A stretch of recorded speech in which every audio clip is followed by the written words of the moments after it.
सद्गुरु महाराज की जय।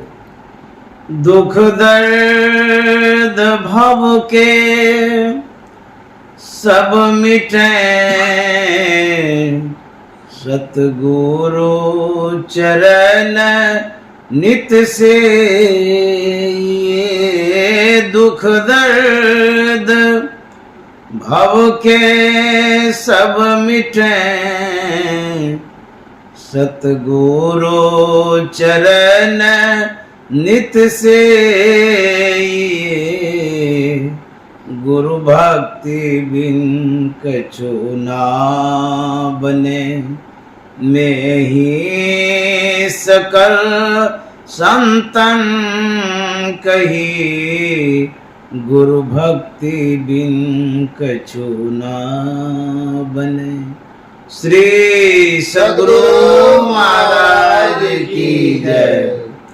परमाराध्य सद्गुरु महाराज गुरुदेव महर्षि संत सेवी परमहंस जी महाराज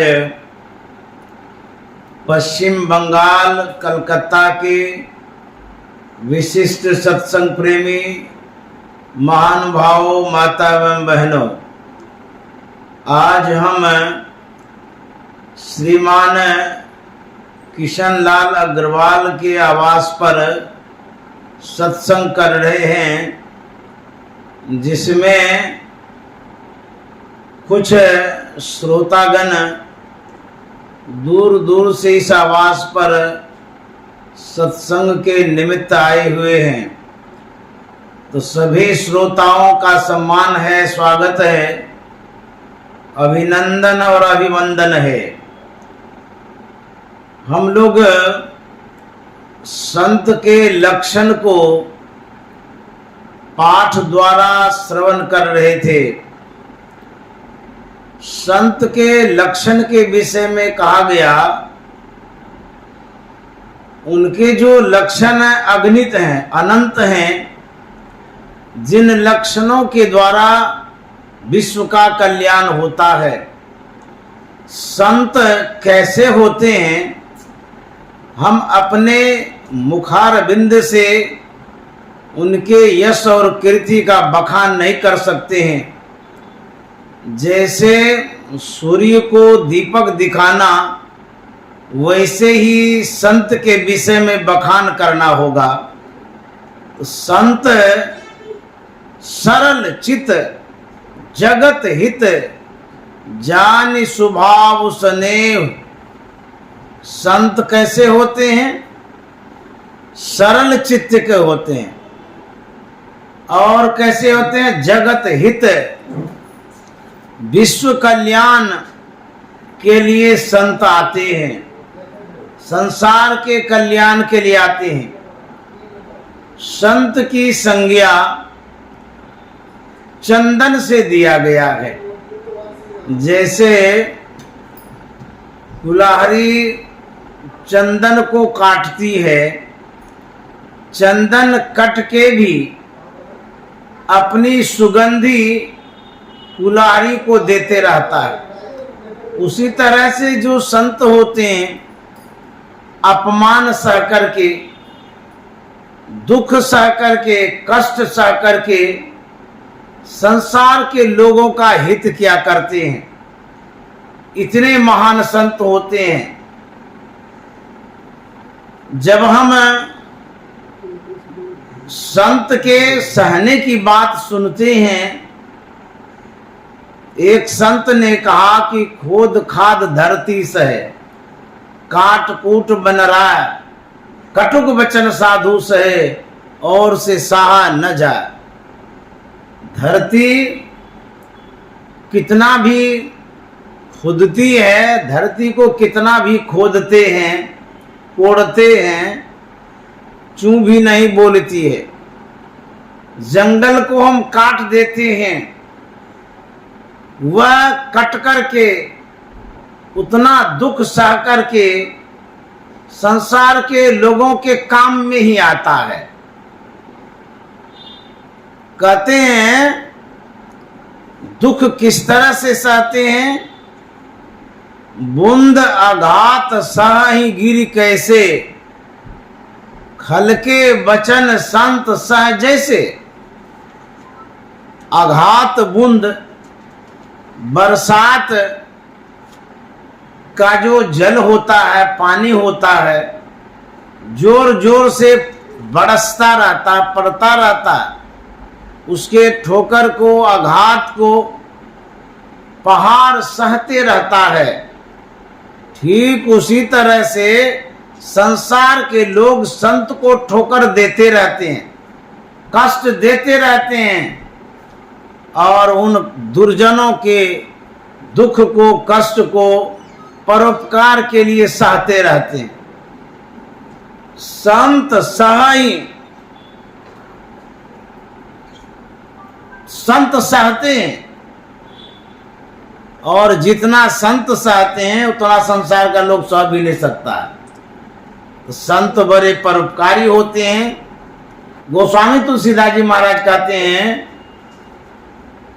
कि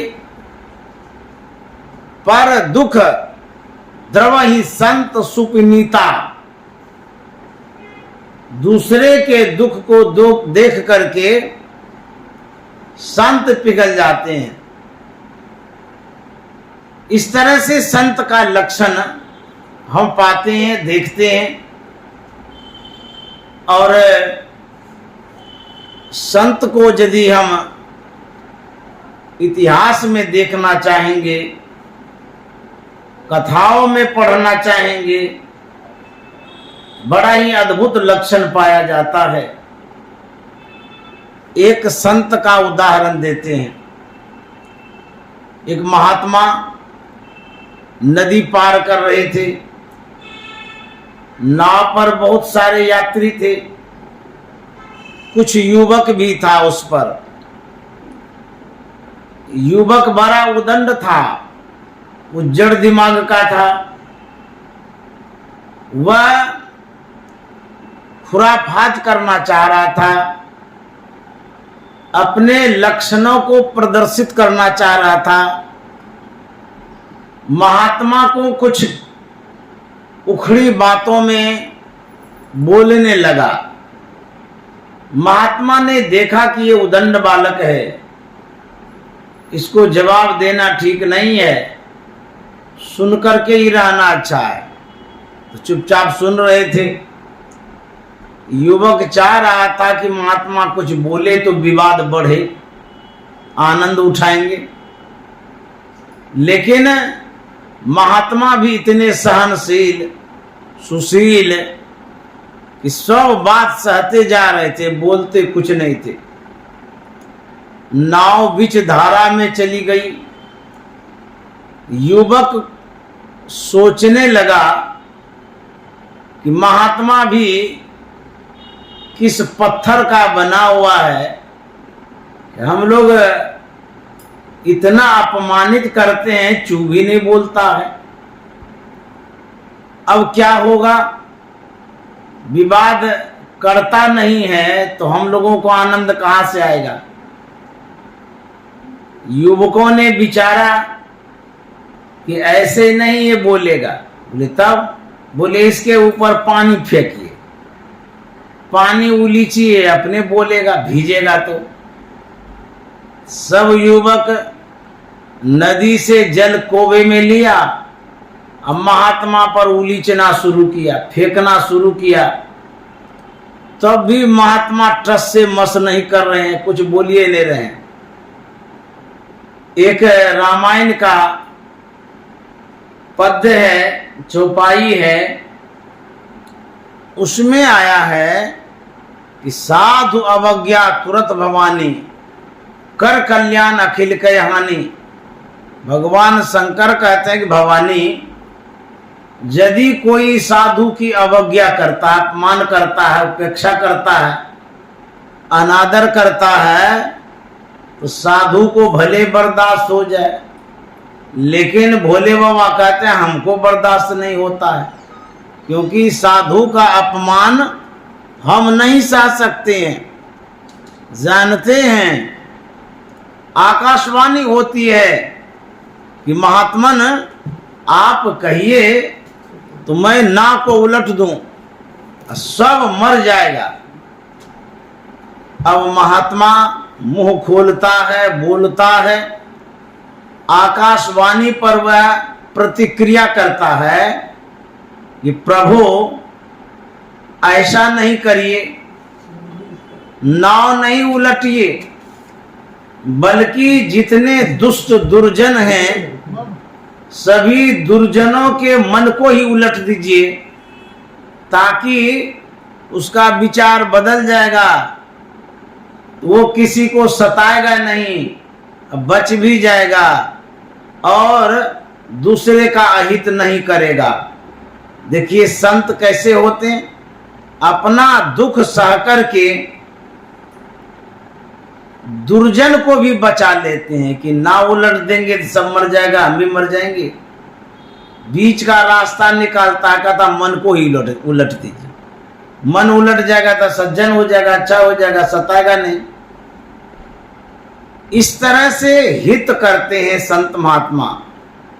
विश्व उपकार हित व्यग्र चित सर्वदा, कहते हैं सदा सर्वदा हित करने में संत महात्मा लगे रहते हैं, दूसरे के उपकार करने में संत महात्मा लगे रहते हैं। इसीलिए पलटू साहब ने कहा है, सबसे बड़े हैं संत दूसरा नाम है, तीजे 10 अवतार तिन्ह प्रणाम है, ब्रह्मा विष्णु महेश सकल अवतार है। अरे हारे पलटू सबके ऊपर संत मुकुट सरदार है। कहते हैं सबसे बढ़कर के संत होते हैं, और जो बड़े होते हैं, बड़े मतलब गाछ के तरह खड़े नहीं, बड़े का मतलब ज्ञान में बड़े, विवेक में बड़े, विचार में बड़े, उपकार में बड़े, परोपकार में बड़े, साधना में बड़े। इस तरह के जो बड़े होते हैं, जब वो हमारे सामने उपस्थित होते हैं तो क्या करना चाहिए? पलटू साहब कहते हैं बड़ा होते ही पूजिए, अर्थात उनका सम्मान करिए, सत्कार करिए, आदर करिए, पूजा करिए। सिर्फ पलटू साहब ने ही नहीं कहा है, बल्कि भगवान श्री राम ने भी संत को श्रेष्ठ माना है। नवधा भक्ति में जब आप पढ़ेंगे, उसमें लिखा हुआ है, प्रथम भगति संतन कर संगा, दूसरी रति मम कथा प्रसंगा, गुरुपद पंकज सेवा, तीसरी भक्ति अमान। इस तरह से प्रभु श्री राम ने प्रथम भक्ति में संतों का सम्मान किया है और कहा है कि संत के संग में जाना चाहिए। यदि संत का सम्मान नहीं करते तो वहां कहते प्रथम भगति राम कर संगा, प्रथम भगति गणेश कर संगा, प्रथम भगति दुर्गा कर संगा। लेकिन नहीं, ऐसा नहीं कह करके कहते हैं प्रथम भगति संतन कर संग। संतों का संग पहले करिए, अब बाद में भगवान राम का संग भी हो जाएगा। सातवीं भक्ति में कहते हैं, सातम सम मोहि मई जग देखा, मोते अधिक संत कर लेखा। कितना सम्मान किया गया है, कितना सम्मान दिया गया है। इसलिए संत जो होते हैं सबसे श्रेष्ठ होते हैं, बड़े होते हैं। तो संतों का जो लक्षण है अद्भुत है, अगणित है। जा दिन संत पाहुने आवत, जा दिन संत पाहुने आवत। देखिए कितनी बड़ी उपाधि सूरदास जी महाराज देते हैं। संत पाहुन होते हैं, विशेष अतिथि, मेहमान, महान अतिथि होते हैं। उनके आने से होता क्या है? तीर्थ कोटि अन्हान करे फल, तीर्थ कोटि अन्हान करे फल, दर्शन ते ही पावत जा दिन संत पाहुने आवत, जा दिन संत पाहुने आवत। संत जिस दिन आते हैं आवास पर, अथवा जिस क्षण जिस घड़ी आप संत का दर्शन कर पाते हैं, वो घड़ियां कितनी महत्वपूर्ण होती है, कितनी पवित्र होती है। सूरदास जी महाराज कहते हैं जब संत का हम दर्शन करते हैं, वो घड़ियां करोड़ों तीर्थ में जो स्नान करके आते हैं, उससे भी बढ़कर के फल एक क्षण के दर्शन से मिलता है। ऐसे महान होते हैं संत।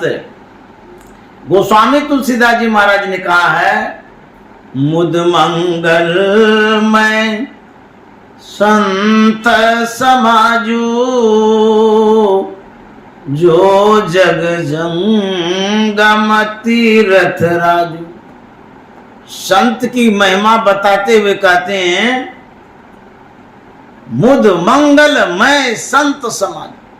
संत का जो समाज होता है खुशी और मंगल देने वाला होता है। आप अपने जीवन में खुशी ही तो चाहते हैं। कोई भी कार्य करने के पश्चात यदि मन में नाराजगी हो जाए तो कहेगा बेकार काम किए। जब आपको खुशी होती है तो कहते नहीं मैंने बहुत बड़ा काम किया, जो भी किया खुशी तो मिली, मुदमना खुशी। अच्छा, जीवन में आप मंगल ही तो चाहते हैं। कोई खरमंगल चाहेगा? दुख कोई चाहेगा? तो मंगल और खुशी का जो जड़ है, जो मूल है, वो कहाँ है?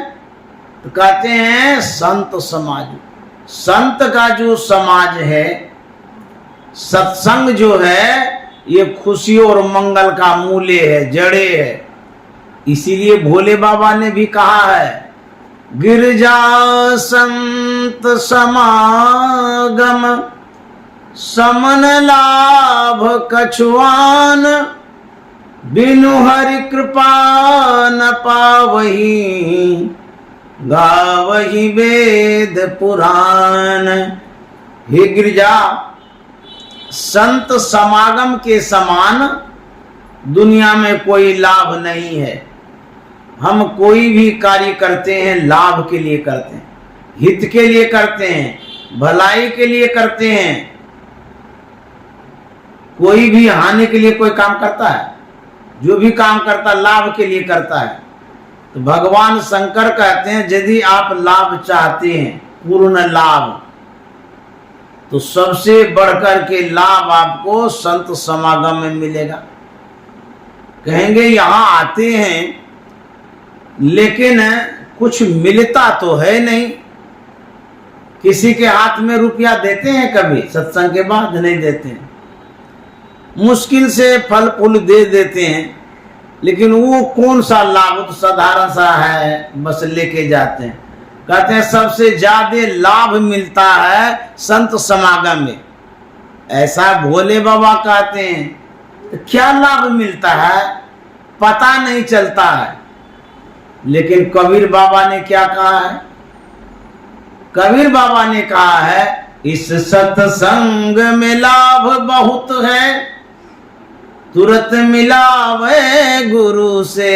इस सत्संग में लाभ बहुत है, तुरंत मिलावे गुरु से। मूर्ख जन कोई सार न जाने, मूर्ख जन कोई सार न जाने। सत्संग में अमृत बरसे, मैं तो आन पड़ी चोरन के नगर। सत्संग बिना जिया तरसे। अब बुझिए, कबीर साहब सुझाते हैं, समझाते हैं, सिखाते हैं, बताते हैं कि इसमें लाभ मिलता है। संत समागम में, सत्संग में लाभ मिलता है। क्या लाभ मिलता है? कहते हैं तुरंत मिलावे गुरु से। गुरु का मतलब होता है ज्ञान। आप जो अभी श्रवण कर रहे हैं, सुन रहे हैं, इसमें ज्ञान हो रहा है ना। यही तत्काल फल है। मज्जन फल देखिए तत्काला, काक होई पिक बक उमराना। तत्काल फल मिलता है, बाकी बकाया वाला नहीं। ये नगद सौदा है। सत्संग क्या है? नगद सौदा। सामान लीजिए, पैसा दीजिए। तो जब आप सुनते हैं ये बाकी नहीं रहता है, तुरंत आपको लाभ मिलता है। तो यह जो सत्संग है इससे तत्काल फल मिलता है। लेकिन कबीर साहब कहता मूर्ख जन कोई सार न जाने। जो मूर्ख होता है, ज्ञानी होता है, इसके महत्व को नहीं जानता है। परम संत तुलसी साहब ने कहा है, जग बेहोश बूझे नहीं संत मते की बात, संत मते की बात लात जमताते मारे। जो नहीं बूझता है जमराज घसीट के ले जाता है। जमराज पकड़ता है, लूटता है, कुटता है। तो संत की जो बात है सीखनी और समझनी चाहिए। संत सही दिशा निर्देश करते हैं। तुलसी साहब बड़े अच्छे संत थे। एक बार की घटना है, वो हरिद्वार में गंगा के किनारे भ्रमण कर रहे थे, घूम रहे थे। एक दृश्य उपस्थित हुआ, घटनाएं नजर आई। तुलसी साहब ने देखा एक ब्राह्मण और शूद्र आपस में उलझ रहे हैं, विवाद कर रहे हैं, झगड़ रहे हैं, तू मैं कर रहे हैं। करीब में गए, तुलसी साहब ने विवाद को समझा, पूछा कि आप लोग आपस में क्यों झगड़ रहे हैं, क्या कारण है? तो जो ब्राह्मण देवता था उन्होंने कहा, ये जो शूद्र है, इस शूद्र ने मुझे स्पर्श किया, छुआ चला गया। मैं पवित्र गंगा में स्नान करके शुद्ध स्वच्छ वस्त्र धारण कर पूजा, पवित्र काम, पाठ आदि करने के लिए जा रहा था। इस शूद्र ने मुझे स्पर्श किया, छुआ, तो मैं अपवित्र हो गया। इस शूद्र के कारण मेरे पास और वस्त्र नहीं है, मैं किस तरह से पूजा करूं? इन्होंने मुझे स्पर्श करके हमें अपवित्र किया है, यही विवाद का कारण है। परम संत तुलसी साहब ने पते की बात बताते हुए पंडित जी से कहा था कि पंडित जी, आपके पुराणों में जो उल्लिखित बात है उससे यही ज्ञात हुआ है कि जो गंगा अवतरित हुई है, गंगा का जो अवतरण हुआ है, गंगा का जो प्रादुर्भाव हुआ है, वह भगवान विष्णु के चरण से हुआ है, ऐसा हम जानते हैं। और दूसरी बात, शूद्र की जो बात आप करते हैं, आपके ही पुराणों में यह बात लिखी हुई है, शूद्र की उत्पत्ति विष्णु के चरण से हुई। पंडित जी जरा ये बतलाइए, जब विष्णु के चरण से गंगा की उत्पत्ति हुई है, उसको आप पवित्र मान रहे हैं, उसी विष्णु के चरण से शूद्र की उत्पत्ति हुई है, उसको अपवित्र मान रहे हैं, ये आपकी कैसी सोच है? आपके भगवान के चरणों से ही तो दोनों की उत्पत्ति हुई है। एक को पूजते हैं और दूसरे को प्रताड़ित करते हैं। ऐसा तो आपको नहीं करना चाहिए। जब पंडित जी ने इन बातों को सुना तो बड़े प्रभावित हुए, प्रसन्न हुए और अपने मन की व्यथा को दूर कर खुशी खुशी वहां से प्रस्थान कर गए। इस तरह से तुलसी साहब ने सुझाया कि आप घृणा क्यों करते हैं मानव से? किसी को शूद्र समझ करके यदि वो स्पर्श कर गया, उससे इतना घृणा? अरे उस शूद्र की उत्पत्ति तो विष्णु के भगवान से हुई है। यदि शूद्र स्पर्श के योग नहीं है तो भगवान विष्णु का चरण भी स्पर्श के योग्य नहीं है, क्योंकि वहीं से उत्पत्ति हुई है। जहां से उत्पन्न हुआ है पहले तो उसी की अपेक्षा अपमान होना चाहिए ना। तो विष्णु के चरण को तुम लोग छूते हो और उस चरण से जो उत्पन्न शूद्र है उसको तुम अछूता मानते हो। ये कैसी तुम्हारी सोच है? इस तरह से संत महात्मा ज्ञान देते हैं, विवेक देते हैं, बुद्धि देते हैं, समझाते हैं, सिखाते हैं। क्या? सभी मानव से प्रेम करो, सभी मानव को सम्मान करो, सबको अपने शरण में रखो, चरण में रखो। इसीलिए परमाराध्य सदगुरु महाराज ने उपदेश दिया, संदेश दिया। क्या? जितने मनुष्य तनधारी हैं प्रभु भक्ति कर सकते सभी, अंतर व बाहर भक्ति कर घटपट हटाना चाहिए। संत का लक्षण कैसा होता है? एक और उदाहरण सुनिए। हमारे जो दयानंद सरस्वती जी थे, वे आर्य समाज के प्रवर्तक थे। समाज में शुद्ध ज्ञान का प्रचार प्रसार करते थे, सभी वर्गों के बीच में जाया करते थे। वह ऐसे व्यक्ति थे, किसी से घृणा नहीं करते थे, सबका सत्कार करते थे, सबकी भावनाओं को स्वीकार करते थे। एक दिन की बात है, दयानंद सरस्वती किसी गांव होकर के गुजर रहे थे। दयानंद सरस्वती के पास एक नाई आता है जो बाल बनाता है, ठाकुर जिसको बोलते हैं। नाई बड़ी श्रद्धा से दयानंद सरस्वती से निवेदन करते हैं कि महाराज, मेरे यहां भोजन करना स्वीकार करेंगे? मैं आपको भोजन कराना चाहता हूं, मैं जाति का नाई हूं। दयानंद सरस्वती ने देखा बड़ा श्रद्धावान है, बड़ा निष्ठावान है, सार स्वीकार किया। हाँ हाँ एकदम करेंगे आपके यहाँ भोजन। समय तिथि निर्धारित हो गई, समय पर सारी व्यवस्था नाई ने किया, खाने पीने का सारा प्रबंध पूरा हो गया। समय पर दयानंद सरस्वती अपने शिष्यों के साथ पहुंचता है।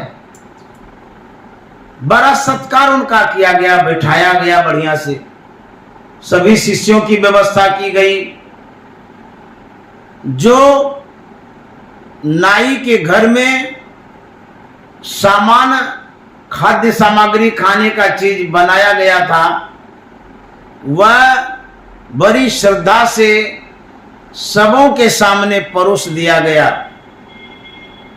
जो दयानंद सरस्वती के शिष्य थे उन्होंने देखा कि ये नाई है, इसके यहाँ का अन्न हम नहीं खाएंगे, क्योंकि ओछे और छोटे जाति के हैं। इन छोटे जातियों का अन्न कैसे ग्रहण करेंगे? अछूत है ये लोग। तो जितने शिष्य थे, रोटी देख भर तो लिया, छुआ भी नहीं, ग्रहण नहीं किया।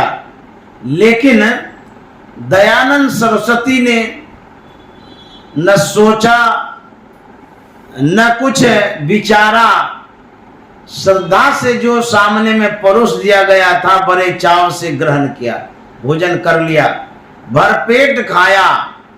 उसके बाद वहां से प्रस्थान कर गए। रास्ते में सभी शिष्यों ने दयानंद सरस्वती से कहा था कि स्वामी जी, आपने नाई की रोटी खा करके अच्छा नहीं किया, आपको नाई के यहाँ का भोजन ग्रहण नहीं करना चाहिए था, उसकी रोटी को नहीं खानी चाहिए थी। दयानंद सरस्वती ने इस पर कहा, मैंने तो नाई की रोटी नहीं खाई है, बोले कि महाराज आप तो भरपेट खाए हैं, हम लोग कोई नहीं खाए, अभी खा करके कहते कि हमने खाए। दयानंद सरस्वती ने कहा कि मैंने नाई की रोटी नहीं खाई है, बल्कि मैंने गेहूं की रोटी खाई है। अब देखिए संत कितने उदार चित्त के होते हैं। इस तरह से दयानंद सरस्वती ने संदेश दिया कि रोटी भी कोई नाई की होती है, कोई जाति विशेष की रोटी होती है। वो रोटी तो मानव के लिए अन्न है, प्रसाद है प्रभु का, चाहे वो नाई के यहाँ का हो कि कसाई के यहाँ का हो, रोटी रोटी है। उन्होंने यही संदेश दिया कि जाति में कोई किसी के यहाँ जन्म लेता है, लेकिन वो छोटे ओछे नहीं होते हैं। यह समता का संदेश दयानंद सरस्वती ने दिया था। ऐसे होते हैं महान संत।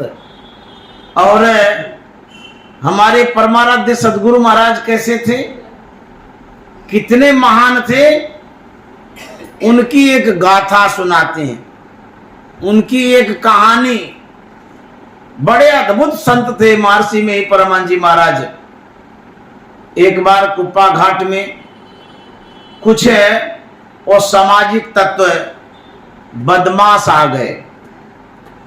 उनके मन में था कि यहाँ पर बहुत धन है, लूटेंगे, चोरी करेंगे तो बहुत पैसा हो जाएगा, लेकिन साधु महात्मा के पास क्या मिलेगा, कुछ भी नहीं। मारपीट भी किया, लेकिन ढूंढ रहे थे जो धन, मिला ही नहीं। अंत में परमाराध्य सदगुरु महाराज के शयन कक्ष में गया, जो महर्षि में आश्रम कुप्पा घाट स्थित गुरु निवास है। गुरु निवास में गुरु महाराज थे। उस समय सेवक भी थे। जानते हैं सेवकों को भी बदमाश लोग नहीं छोड़ा।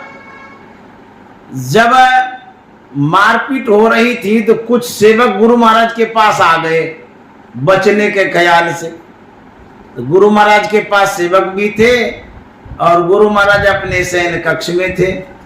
जो बदमाश गुरु निवास के अंतर में, भीतर में प्रवेश करना चाह रहे थे, तो चौखट पर जैसे ही वो पैर रखता है, अब गुरु महाराज के शयन कक्ष में घुसेंगे, होता क्या है जानते हैं? सदगुरु महाराज तो देदीप्यमान थे, सूर्य के समान चमकते थे।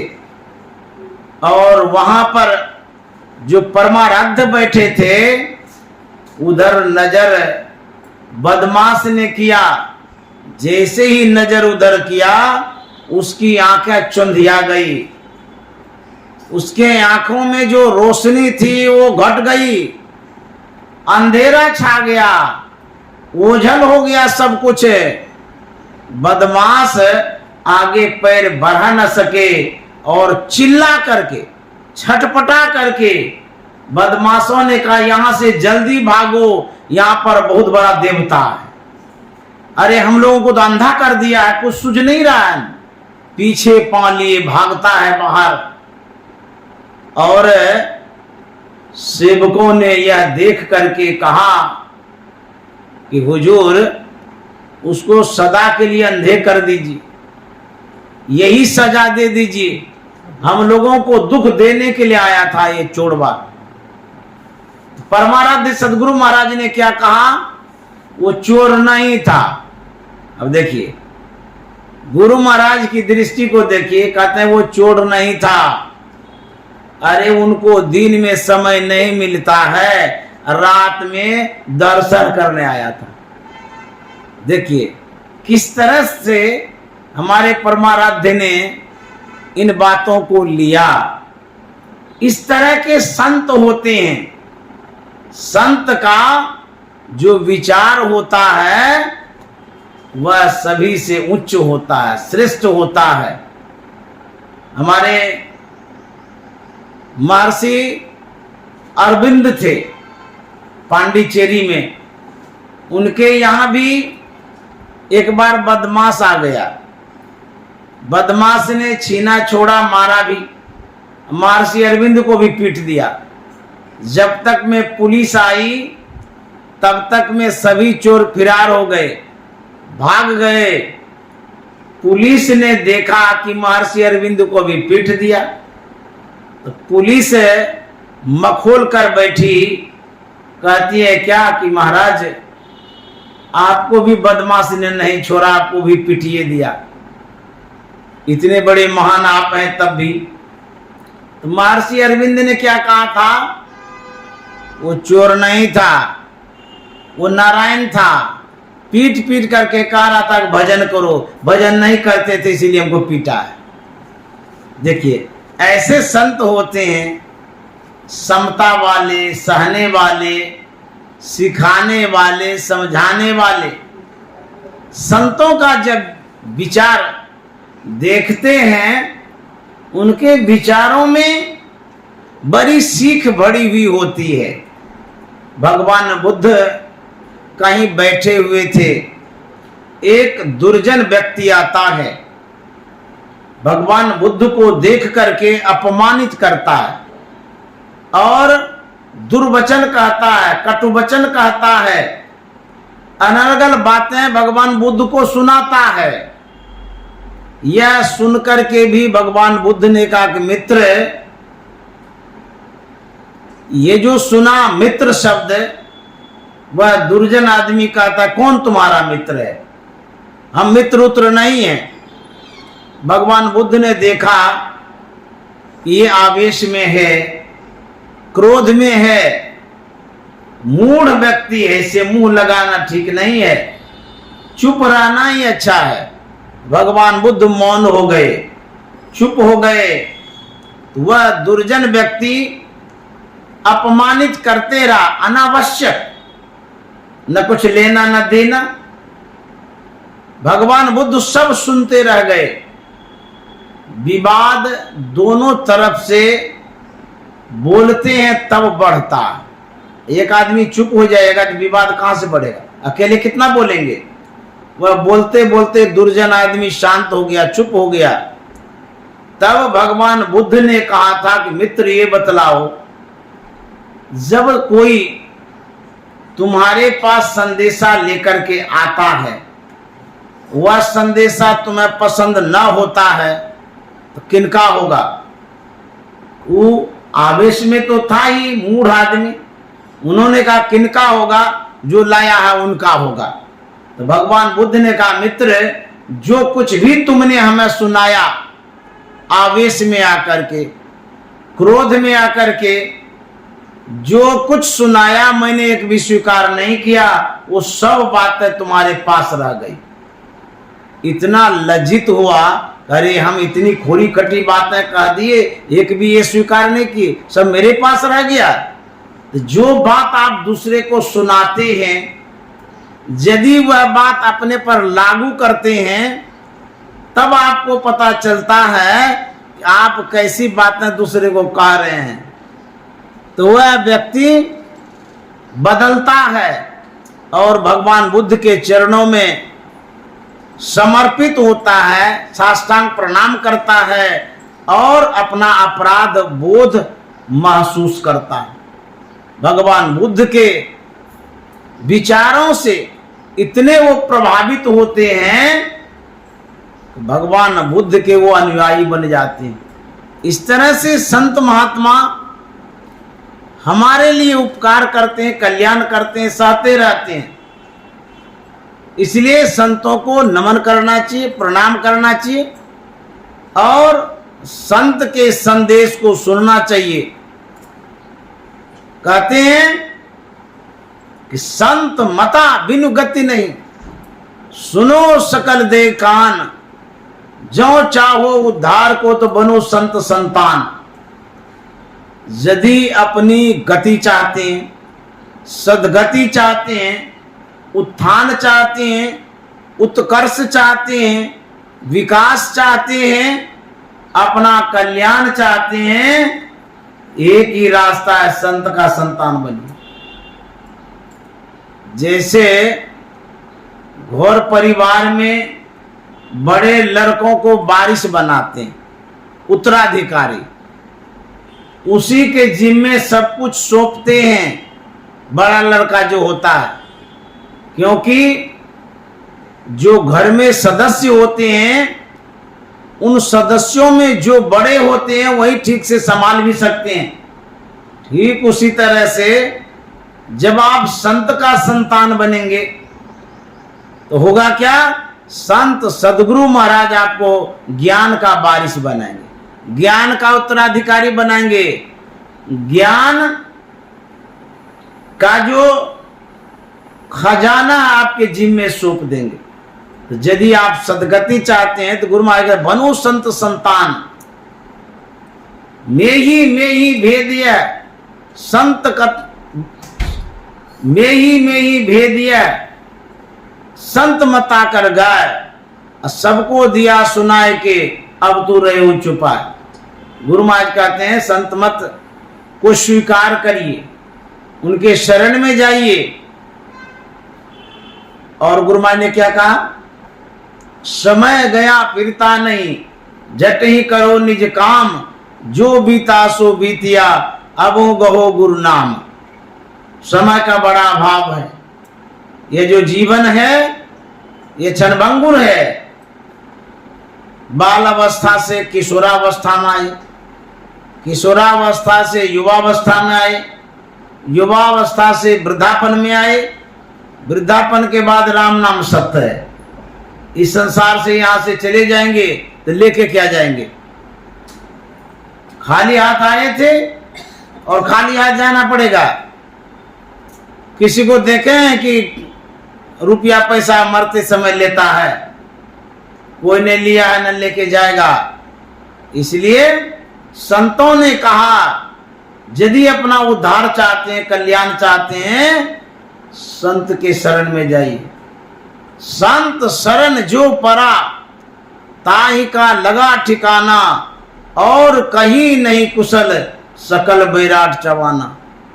यदि आप ठिकाना लगाना चाहते हैं अपने जीवन का, लक्ष्य का, उद्देश्य का, तो कहते हैं संत के शरण में जाना होगा, नहीं तो आपका कोई ठिकाना नहीं लगेगा।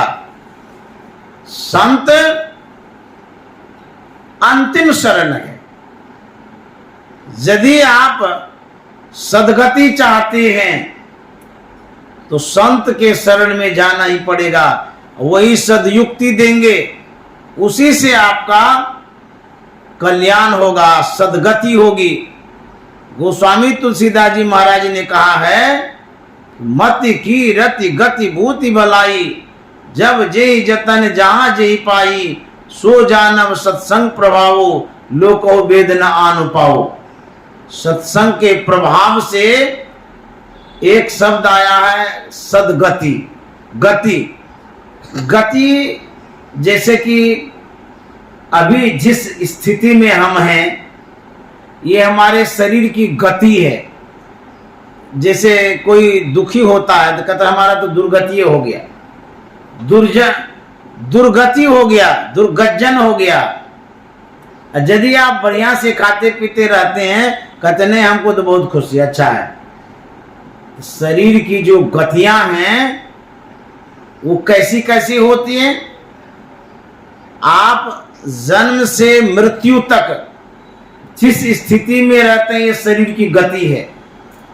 उसके बाद मरने के पश्चात शरीर की गति नहीं होती है, तब वो आपकी गति होती है, आत्मा की गति होती है, जीव की गति होती है।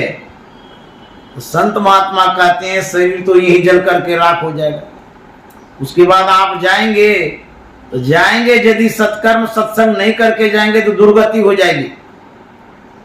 शरीर की भी गतियां देख देख करके लोगों को डर लगता है। किसी को गलित कुष्ठ रोग होता है तब देखिए, किसी को कैंसर होता है तब देखिए, किसी का लीवर खराब हो जाता है तब देखिए, किसी का माइंड अपसेट हो जाता है तब देखिए, किसी को आंखें खराब हो जाता है तब देखिए, किसी का फेफड़ा खराब हो जाता है तब देखिए। दुर्गति है ना शरीर की। हम जीवन भर शरीर की दुर्गति को देख भी लेते हैं, सह भी लेते हैं। ये तो एक जीवन की गतियां हैं, शरीर की गतियां हैं। इतने वर्षों तक हम सह लिए, देख लिए, लेकिन जो जीव की गतियां हैं, आत्मा की जो गतियां हैं, एक जन्म नहीं, जन्मों जन्म तक दुर्गति में इस जीव को जाना पड़ता है। अभी मृत्यु होगी, यदि सत्कर्म करके नहीं मरेंगे तो नरक जाएंगे, दुख भोगना पड़ेगा, घोड़ा गधा बैल चिड़िया आदि बनेंगे। उन योनियों में जाकर के आपकी दुर्दशा और दुर्गति होगी। जो गतियां हैं शरीर की अलग है, जो गतियां हैं जीव की अलग है। दोनों की गतियां अलग अलग होती है। अच्छे घर में जन्म लिए, अच्छा शरीर मिला, उसमें जीवात्मा बढ़िया से रहता है, लेकिन आवागमन में तो पड़ता ही है। तो साधु महात्मा कहते हैं शरीर की गति को सुधारने के लिए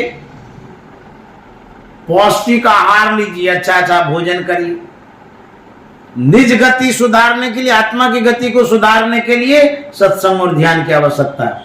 इसीलिए कहा कि सत्संग करेंगे तो अच्छी गति होगी। मरने के समय में भी लोग कहता है भगवान हम अच्छा से मर जाए, बोलता है। किसी किसी को जल्दी मृत्यु नहीं होती है, वो मांगता है, भीख मांगता है परमात्मा से। इस तरह से यदि आप इस लोक में, इस जन्म में अच्छी गति चाहते हैं, परलोक में मरने के बाद अच्छी गति चाहते हैं, तो दोनों गतियों के लिए सत्संगति अनिवार्य है, संत का संग अनिवार्य है।